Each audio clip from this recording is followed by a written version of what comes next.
হঠাৎ করেই মনে হলো না একটু আম ভর্তা খেতে হবে। তো সবাইকে আমি মেসেজ দিয়ে দিলাম যে চলো আমরা ছাদে আম ভর্তা করি। তো ওরাও সবাই চলে আসলো, আমরা সবাই মিলে আম ছিঁড়ছিলাম আম ভর্তা বানানোর জন্য। গাছ থেকে একটু ঢং করে ছিঁড়লাম, এদিকে কিছু লেবু পাতা নিয়ে নিলাম। এইদিকে তারা আবার আম নিয়ে ছোড়াছুড়ি করছিল। দুপুরবেলা আম মাখা খাওয়ার একটা টেস্টই আলাদা, একটা মজাই আলাদা। তো এইদিকে সবগুলো আম ছিলে নিচ্ছিল ওরা ধুয়ে। যখন আমি ভিডিওটা এডিট করছিলাম তখন আমার আবার আম মাখা খেতে মন চাচ্ছিল।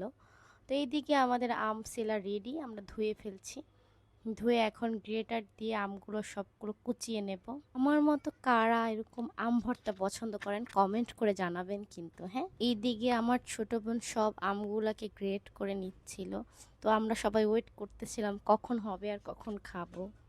হঠাৎই একটা কথা মনে পড়ে গেল আম মাখা দেখতে দেখতে। ছোটবেলায় যখন সবাই একসাথে আম মাখা খেতাম গ্রামের বাড়িতে, তখন এরকম অনেক মজা করতাম। যদিও তখন অনেক ছোট ছিলাম, অনেক কিছু বুঝতাম না, কিন্তু তখন অনেক মজা হইতো। বড় হওয়ার পর জীবন থেকে অনেক কিছু হারিয়ে যায়। আর আমার সব সময় মজা লাগতো আমার নানু বাড়ির কাছের আম মাখা ভর্তা খেতে। আমার মামাতো বোনরা বানাতো, এত মজা হইতো। এইদিকে আম মাখানো শুরু হয়ে গেছে, ওরা মরিচের গুঁড়া, চিনি, বিট লবণ আর কি কি যেন দিল, আমার ঠিক খেয়াল নাই।